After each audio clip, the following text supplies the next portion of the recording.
자, 이번 시간에는 공공부조의 근거법인 국민기초생활보장법을 시작을 해서 공공부조를 시작해 보도록 하겠습니다.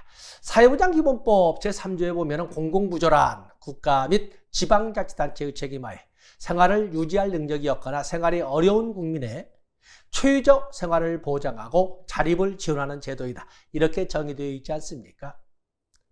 우리가 알고 있는 공공부조의 근거법은 물론 1944년에 일제 말에 제정된 조선 구호령에서 그 시작점을 찾죠. 이 조선 구호령은 일제 말에 만들어진 법임에도 불구하고 1961년에 생활보호법이 만들어지기 전까지는 우리나라 공공부조의 근거법으로 역할을 했습니다.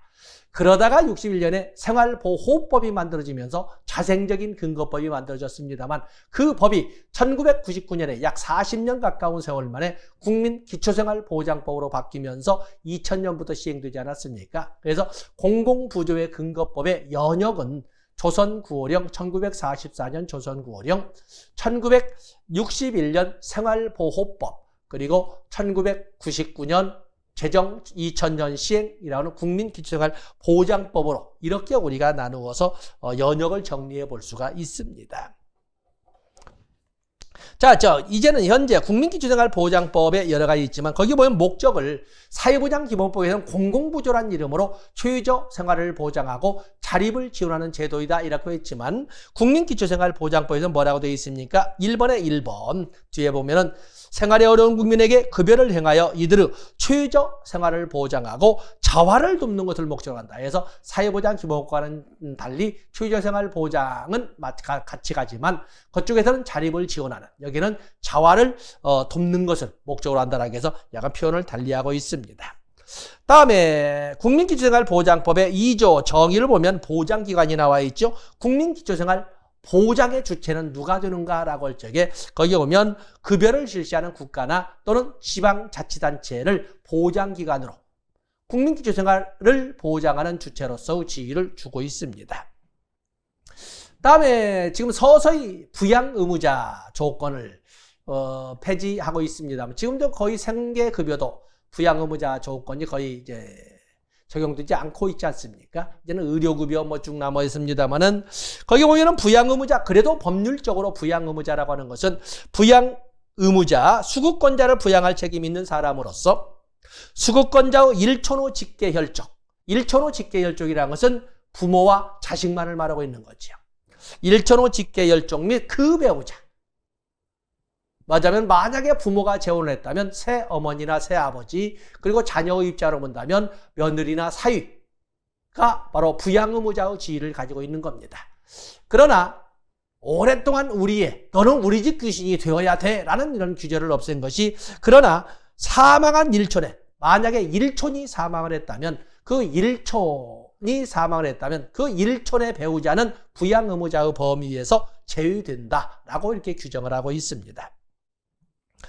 다음에 거기 보시면은 최저보장수준, 사회보장기본법에서도 최저보장수준, 국가는 관계법령이 정하는 바에 따라 최저보장수준과 최저임금을 매년 공표해야 된다라고 했는데, 최저보장수준이란 뭐냐라고 할 적에 최저보장수준이란 해서 급여의 종류별로 공표하는, 급여의 종류별 둘째 줄입니다. 공표하는 금액이나 보장수준을 말한다.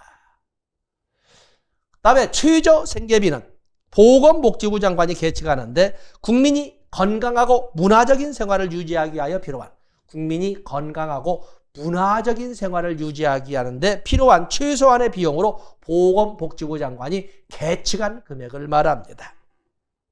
그다음에 소득인정액은 예나 지금이나 언제나 출제 문제가 되는 거죠. 소득인정액은 소득인정액 거기 보면 보장기관이 급여의 결정 및 실시 등에 사용하기 위하여 산출한 금액을 말합니다. 즉 국가나 지방자치단체가 급여의 결정이나 실시 등에 사용하기 위하여 산출한 금액인데, 개별 가구의 소득평가액 플러스 재산의 소득 환산액으로 계산하는 것이 소득인정액이 되겠습니다. 소득인정액. 다음에 차상위 계층 대통령령으로 정한다고 하지만 기준 중위소득의 50% 이하인 계층을 차상위 계층이라고 합니다.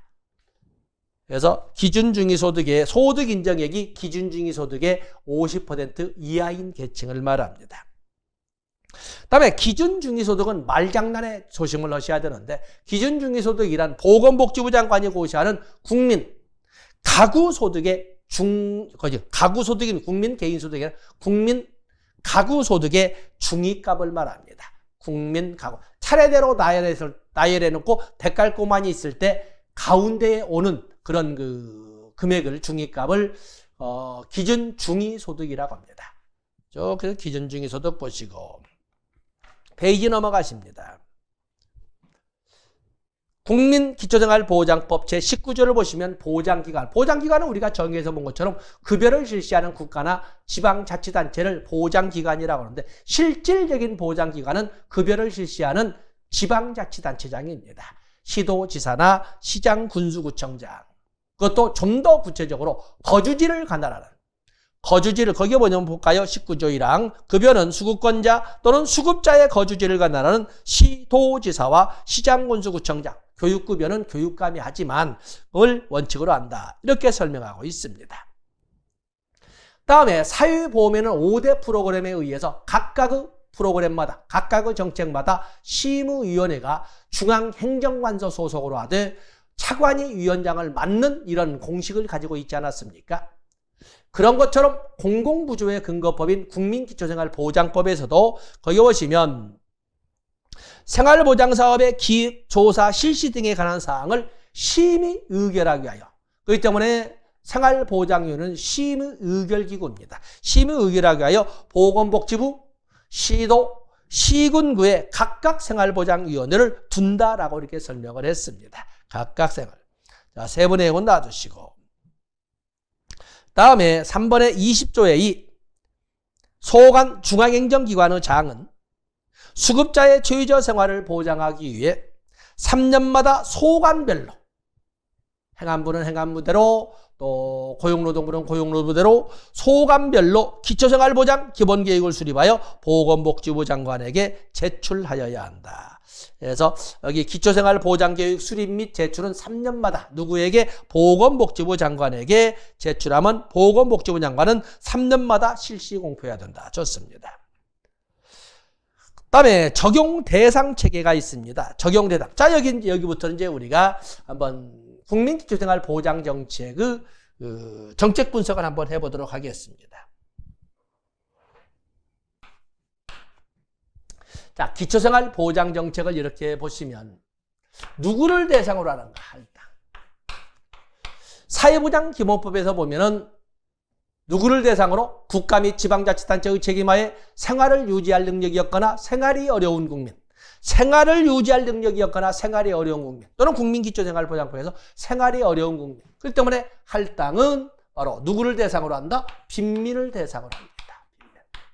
생활을 유지할 능력이 없는 또는 생활이 어려운 국민을 바로 빈민을 대상으로 합니다.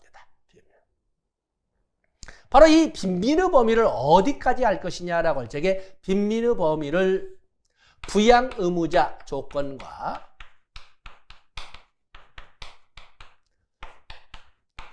소득 인정액 조건 두 가지로 이렇게 설명을 하고 있습니다. 부양 의무자는 수급권자를 부양할 의무가 있는 일촌이죠. 일촌 및 그 배우자. 자, 이거는 뭐 일촌 및 그 배우자, 부양 의무자는 일촌 및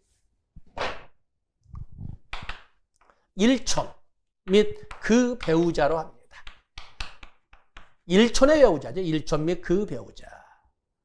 그리고 또 하나는 소득 인정액 조건을 가지고 이렇게 설명하는데, 부양 의무자 조건은 사실은 소멸되어 가고 있는 이런 상황이죠. 그때 큰 의미를 두지 않아도 되겠습니다. 부양 의무자 조건, 소멸 상태에 있고, 소득의 조건. 우리는 지금 기초생활보장급여에는 생계급여, 주거급여, 의료급여, 교육급여, 해상급여, 장제급여, 자활급여 7개의 급여가 있는데, 실질적으로 부양 의무자 조건이 적용되는 급여는 없다라고 해도 무관합니다.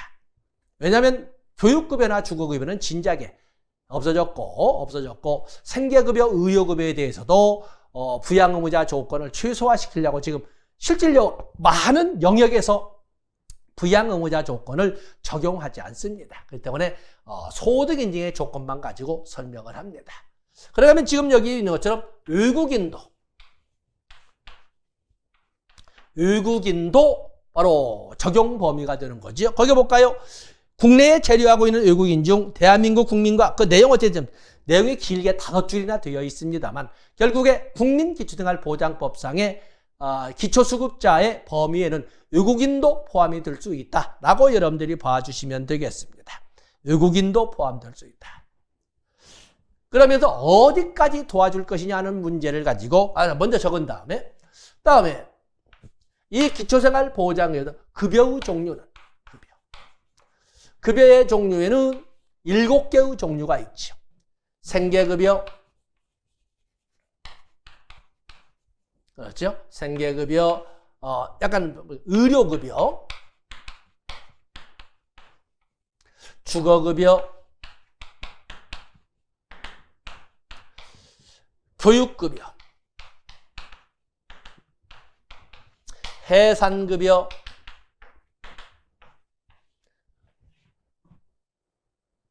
장제급여, 그리고 자활급여. 너무 아래 내려갔나요? 자활급여. 이렇게 7개의 급여가 있습니다. 7개의 급여. 여기에서 그래서 급여는 필요에 따라 이렇게 급여를 실시를 하는데 문제는 차상위 계층. 차상위 계층에 대한 급여는 어떻게 실시할 것인가 하는 문제가 등장하지 않겠습니까? 차상위 계층에 대해서는 생계급여,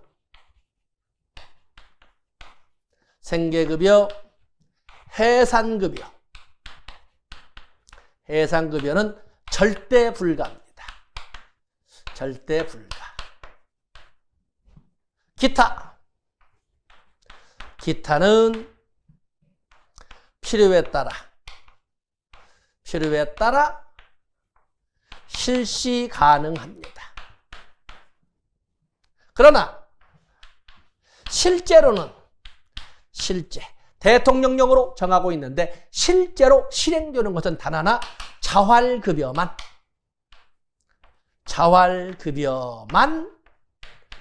실행되고 있습니다. 그래서 차상위 계층에게도 급여는 실시할 수 있지만 소위 생계급여와 해산급여는 절대 안 되고 나머지는 필요에 따라 실시할 수 있습니다.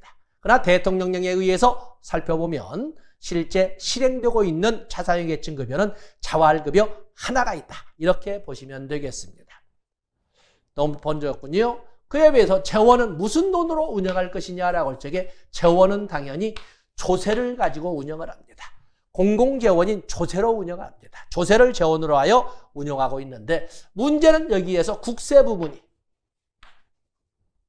국세로 40에서 90%를 운영을 하고 그다음에 도세로 나머지의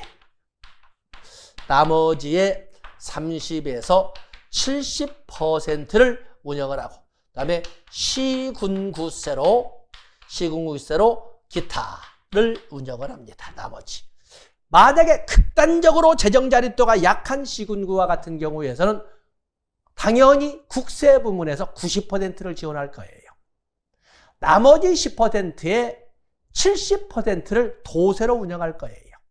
그러면 그 시군구는 3%를 부담하게 될 겁니다. 이렇게 우리가 그래서 조세로 운영하되 조세 운영 주체에 의해서 국세와 지방세로 나누되 국세도 지방세도 도세, 시군구세 이렇게 나눠볼 수 있지 않겠습니까? 이렇게 우리가 법률로 규정되어 있는 것입니다. 다음에 보장기관은 급여를 실시하는 국가나 지방자치단체라고 하지만 보장기관에는 시도지사, 그만 써야 되겠군요. 시도지사나 시장 군수구청장이 그 기초수급의 주체의 역할을 할 겁니다. 근데 여기 보면 여기 뭐가 있어요? 교육급여가 있잖아요. 교육급여는 교육감이 바로 보장기관의 지위를 갖는다. 그래서 거주지를 갖는다라는 시도지사나 시장군수구청장으로 하되 교육급여는 교육감을 주체로 보장기관으로 설정을 한다. 이렇게 봐주시면 되겠습니다. 너무 더 산만하게 적었군요. 자, 우리가 법 조항을 교재를 보면서 확인해 보도록 하겠습니다. 자, 여기 보면 제6조 최저 보장 수준의 결정이 있는데 사회보장기본법에서 보신 것처럼 국가는 관계법령이 정하는 바에 따라 최저 보장 수준과 최저 임금을 매년 공표해야 된다. 그러면서 이 바로 관계법령인 국민기초생활보장법 제6조 규정에 의해서 주체, 기한, 그리고 방법에 대해서 규정을 하고 있습니다. 그래서 이 주체보면 최저보장 수준에 대해서 보면은 2항 보건복지부 장관 및 중앙행정관서의 즉 장관은 주체죠. 언제까지? 기한 매년 8월 1일까지 어떤 절차를 거쳐서 중앙생활보장위원회 심의 의결. 생활보장위원회는 심의 의결 기구가 아닙니까? 중앙생활보장위원회 심의 의결을 거쳐 어떤 방법으로 어떤 말 급여의 종류별로 수급자 선정 기준 및 최저 보장 수준을 공표하여야 한다. 그래서 제6조 2항에 대해서 4개의 영역으로 나누어서 목 찾아보 놓으시면 됩니다. 다음에 거기 오시면 기준중위소득의 산정이 나와 있는데 기준중위소득의 산정이 이렇게 나와 있습니다. 거기 보면 기준중위소득은 통계청이 공표하는 통계자료의 가구 경상소득. 가구 경상소득은 근로소득, 사업소득, 이전소득, 재산소득을 합산한 그 금액을 가구 경상소득이라고 하는데 가구 경상소득의 중간값에 가구 경상소득의 중간값에 다양한 것을 반영해서 가구 규모별로 산정한다. 아까 우리가 기준중위소득은 보건복지부 장관이 고시하는 전국 국민 가구소득의 중위값이라 국민 가구소득의 중위값이라고 하지 않았습니까? 그래서 가구 규모별로 산정한다. 다음에 공공부조는 우리가 정책론에서 본 적이 있지만 공공부조의 원칙에는 공공부조 이런 국가 책임의 원칙, 넓은 의미의 국가죠. 국가 및 지방자치단체 등 넓은 의미의 국가입니다. 국가 책임의 원칙, 생존권 보장의 원칙, 최저 생활 보장의 원칙, 자립 지원의 원칙, 그리고 평등의 원칙, 포충성의 원칙. 자, 여기 제3조를 보시면 급여는 수급자가 자신의 생활의 유지 향상을 위하여 소득, 재산, 근로 능력 등을 활용하여 최대한 노력하는 것을 전제로 이를 보충 발전시키는 것을 기본 원칙으로 한다. 바로 이 제3조 규정이 공공부조의 보충성의 원칙을 규정한 겁니다.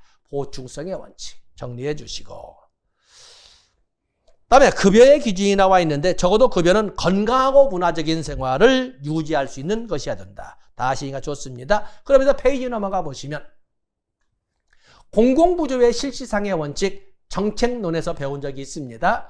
그래서 신청, 직권의 원칙, 또 급여의 기준의 원칙으로 생활능력 측정, 수요 측정, 부족분 측정, 그다음에 개별적 욕구 충족의 원칙으로 필요 지급의 원칙, 현금 제공의 원칙, 가구 지급의 원칙, 이런 등 세대 단위의 원칙 등을 바로 공공부조 급여 실시상의 원칙으로 쭉 정리를 했었습니다. 바로 그 조항이 여기에 조문으로 나와 있지요.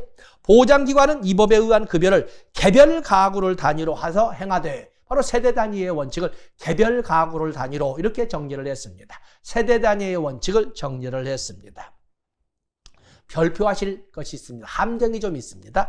거기 사항을 보시면 지방자치단체인 보장기관은 급여를 실시하는 국가나 지방자치단체지요.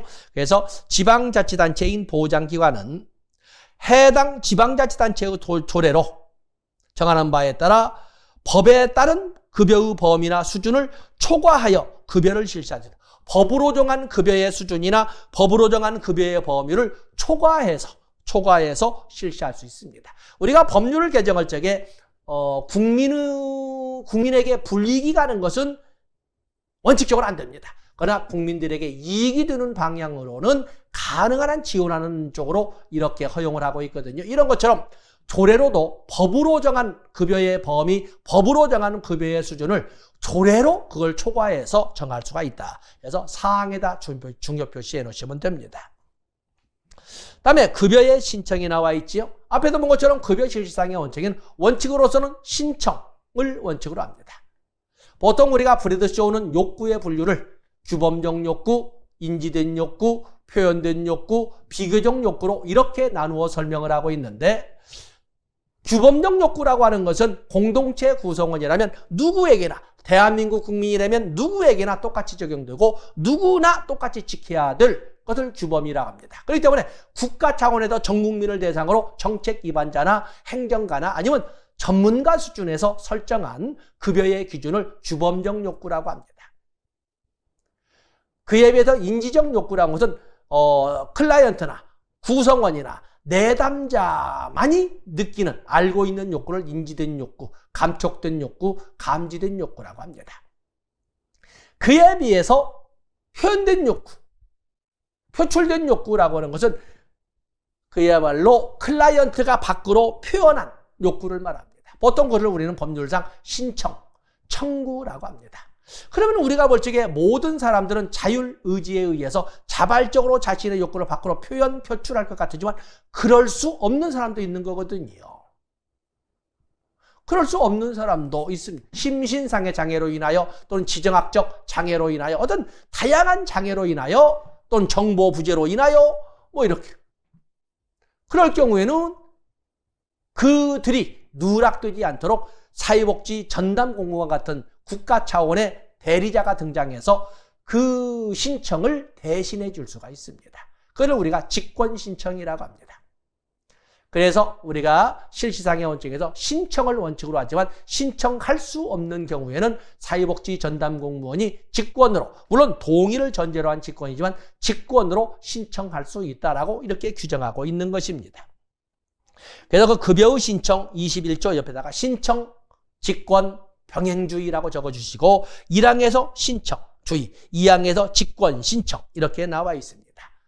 공공부조의 가장 큰 특징은 그 사람이 진정 도움이 필요한 사람인지 아닌지 생활 능력을 심사하게 되는데, 생활 능력을 심사하게 되는 행정 절차를 우리는 자산조사라고 했습니다.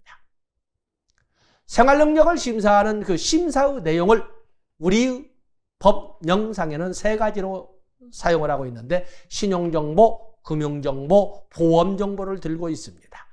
그래서 그 경우에는 급여 신청을 할 때나 전담 공무원이 급여 신청을 하는 것에 수급권자가 동의를 하였을 때, 수급권자와 부양 의무자는 다음과 같은 자료나 정보 제공에 동의한다는 서면을 제출해야 한다. 문장이 길어서 결국에 신청을 하든 직권 신청을 하든 간에 반드시 자산조사에 동의한다는 서면을 제출해야 된다. 내용에는 신용정보, 금융정보, 보험정보를 담고 있어야 된다. 이렇게 설명을 했습니다. 다음에 급여의 종류에서는 급여의 종류 7가지가 있는데, 생계급여, 주거급여, 의료급여, 교육급여, 해상급여, 장제급여, 자활급여가 이렇게 있습니다. 거기 보면 수급권자에 대한 급여는 필요에 따라 생계급여부터 자활급여까지, 필요에 따라 아직 애 낳을 때도 아직 임신도 안 했는데 해상급여를 지급한다거나 사람도 안 죽었는데 장제급여를 지급한다거나 그럴 수는 없지 않습니까? 그래서 생계급여부터 자활급여까지 급여의 전부나 일부를 필요에 따라 전부나 일부를 실시하는 것을 원칙으로 한다. 이렇게 보시면 되겠습니다. 다음에 별도로 한 것이 차상위 계층에 대한 급여죠. 차상위 계층에 대한 급여. 자, 오른쪽 페이지 3항을 보시면 차상위자에 대한 급여는 보장기관이 차상위자의 가구별 생활 여건을 고려하여 예산의 범위에서 주거급여, 의료급여, 교육급여, 장제급여, 자활급여의 전부나 일부를 실시할 수 있다. 그냥 무미하게 담담하니 제가 읽어드렸습니다만 거기에는 7개의 급여 중에 뭐가 빠져 있어요? 생계급여와 해상급여가 빠져 있습니다. 법조문의 반대 해석으로 보면 차상위 계층에는 어떤 일이 있어도 생계급여나 해상급여는 지급되지 않는다. 불가라고 내가 적었습니다.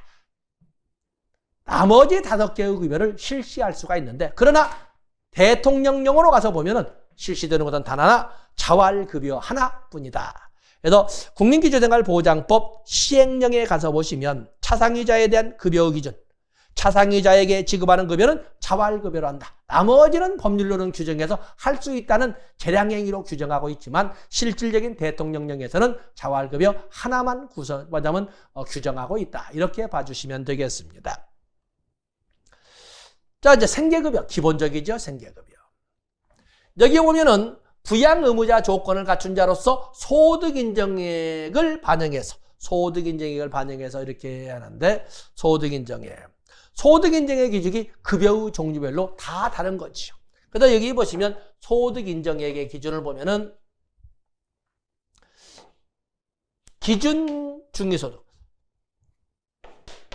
기준으로 생계급여는 30%, 의료급여는 40%, 주거급여는 43%, 교육급여는 50%. 이렇게.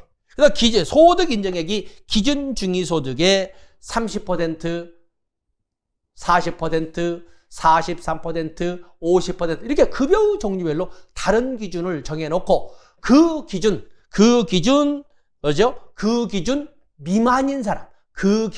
미만인 사람을 대상으로 해서 생계급여를, 의료급여를, 주거급여를, 교육급여를 지급을 한다. 이렇게 여러분들이 이해하시면 되겠습니다. 많은 분들이 그 문장을 보시면은 생계급여 선정기준은 기준중위소득의 100분의 30 이상으로 한다. 이 말은 뭐예요?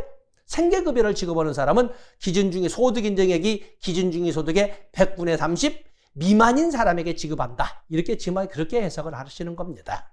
생계급여 보장 수준은 생계급여와 소득인정액을 포함하여 생계급여 선정기준 이상이 되도록 한다.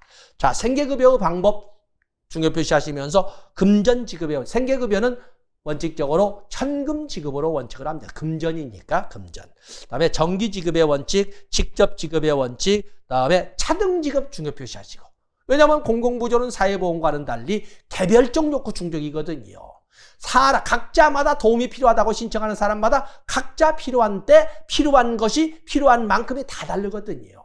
그래서 개별적 욕구 충족, 시간적 개념으로 본다면 필요지급의 원칙이기 때문에 어쨌든 모든 면에서 똑같을 수가 없는, 표준화가 어려운, 불가능한, 그래서 차등지급이 되겠습니다. 그 다음에 여기에는 조건부 지급의 원칙. 보통 우리가 원칙적으로 급여나 국가 지원이 있을 적에는 근로 능력이 있는 사람에게는 안 주는 것이 원칙이지 않겠습니까? 그러나 어쩔 수 없는 상황으로 일할 능력이 있음에도 불구하고 우리가 오늘날 보면 실업자인 것처럼 일할 능력도 일할 의사도 있음에도 불구하고 일자리가 없는 경우도 있는 경우예요. 그럴 경우에는 그 사람이 일을 안 하려고 하는 거 아니잖아요. 그럴 때는 국가가 나도 도와줄 수가 있는데 조건부 지급의 원칙. 그래서 대통령령이 정하는 바에 따라 그래서 18세에서 64세까지의 범위로 정해놓고 대통령이 정하는 바에 따라서 국민연금공단에서 근로 능력을 검사해서 그에 따라서 조건부로 자활사업에 참여할 것을 조건으로 생계급여를 지급할 수 있다. 이게 바로 조건부 지급의 원칙이 되겠습니다. 5항 중요 표시하시고 다음에 6항 주거지급의 원칙 좋습니다. 자활사업 쭉 보시고 자활사업에서 근로 능력을 판단하는 것은 100점 만점으로 하되 판단자 페이지 넘어가십니다. 근로 능력의 판정의 기준은 100점 만점으로 하되 판정기관은 국민연금공단이라고 꼭 기억하셔야 됩니다. 국민연금공단입니다.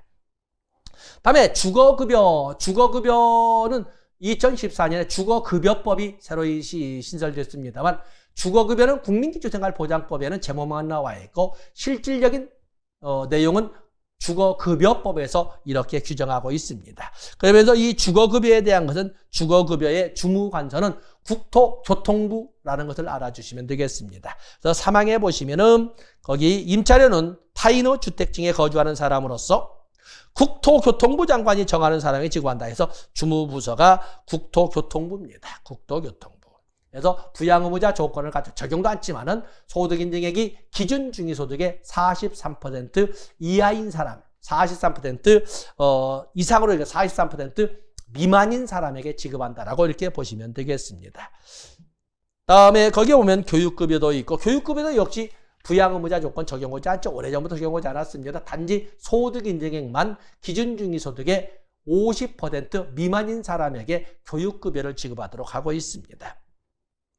다음에 자활지원의 한국자활복지개발원, 수급자 및 차상위자의 자활 촉진에 필요한 사항을 수행하기 위하여 한국자활복지개발원을 둔다. 광역자활센터, 지역자활센터가 쭉 있는데 광역자활센터든 지역자활센터든 중요한 것은 모두 지정사항이라는 것입니다. 인가나 신고나 허가나 등록이 아닌 지정사항입니다. 마치 장기 요양기관을 두듯이 장기 요양기관도 특별자치시장, 특별자치도시사, 시장, 군수, 구청장으로부터 지정을 받지 않습니까? 이런 것처럼 광역자활센터나 지역자활센터는 모두 지정사항이라는 것입니다. 다음에 17조로 가서 보면 자활기관 협의체가 나와 있는데 자활기관 협의체는 시장, 군수, 구청장이 둡니다. 자활기관 협의체, 시장, 군수, 구청장은 자활지원사업의 효율적 추진을 위하여 지역자활센터, 직업안정기관, 사회복지시설장 등과 상시적 협의체제로 자활기관 협의체를 둔다. 구축하여야 한다. 그래서 시장, 군수, 구청장이 설치 주체가 되겠습니다. 페이지를 넘어가 보시면 거기 자활기업이 나와 있네요. 자활기업. 자활기업의 설립은 한 사람이라도 설립할 수가 있습니다. 자활기업은 한 사람이라도 설립할 수 있습니다. 그래서 거기 보면은 수급자 및 차상위자는 상호 협력하여 자활기업을 설립 운영할 수 있다 이렇게 되어 있는데 설립은 한 사람이라도 설립할 수 있습니다. 그러나 한 사람이 창업을 했을 경우에는 1인 창업으로 이렇게 분류를 하고 자활기업으로 보지는 않습니다. 그러나 분명하던 구성원은 당연히 복수해야 됩니다. 2사람 이상이어야 됩니다. 구성원은. 그리고 이 자활기업이 지원 대상의 지위를 갖기 위해서는 자활기업이 지원 대상이 되기 위해서는 적어도 수급 그 구성원 중에 복수의 구성원 중에 3분의 1 이상이 수급자이어야 지원 대상의 자활기업이 되는 것입니다. 지금 제가 설명한 것이 이 1항과 사항에 대해서 설명을 했습니다. 1항과 사항에 대해서 설명했다. 다음에 쭉 다른 것도 좀 법조항이 있습니다만 오른쪽 8번 보장비용의 기초생활수급에 대한 보장비용의 부담 부분이 있습니다. 아까 말씀드린 것처럼 공공부조의 재원은 공공부조, 그 중에서도 공공부조의 재원은 공공부조의 조세로 하되 공공재원으로 하되 조세, 그 중에 국세 부분이 40에서 90%, 나머지 부분의 30에서 70%는 시도에서, 그리고 그 나머지를 시군구에서 부담하는 것을 원칙으로 하고 있습니다. 그래서 이렇게 국세 부분이 40에서 90%, 도세 부분이 나머지의 30에서 70%, 나머지를 시군구에서 부담하는 것으로 이렇게 규정을 하고 있습니다. 다음에 기초생활수급에 대한 권리구제는 이의신청, 더블 이의신청인데 아까 보는 것처럼 국민기초생활보장의 보장기관은 국가나 지방자치단체 아니었습니까? 국가나 지방자치단체가 보장기관인데 실질적인 보장기관은 거주지를 관할하는 시도지사나 시장군수구청장입니다. 물론 예외적으로 교육급여는 교육감이 하겠지만 만약에 시장군수구청장의 처분의 이유가 있을 때에는 그 보장기관을 거쳐, 다시 말해서 시장군수구청장에게 다시 한번 전화해보고 나서 시도지사에게 이유를 신청할 수 있습니다. 만약에 시도지사의 처분에 이유가 있을 때에는 그 보장기관을 거쳐, 즉 시도지사에게 다시 한번 전화해보고 그러고도 안 된다면 보건복지부 장관에게 이유 신청을 할 수 있습니다. 그렇게 함으로써 권리구제를 받을 수가 있다.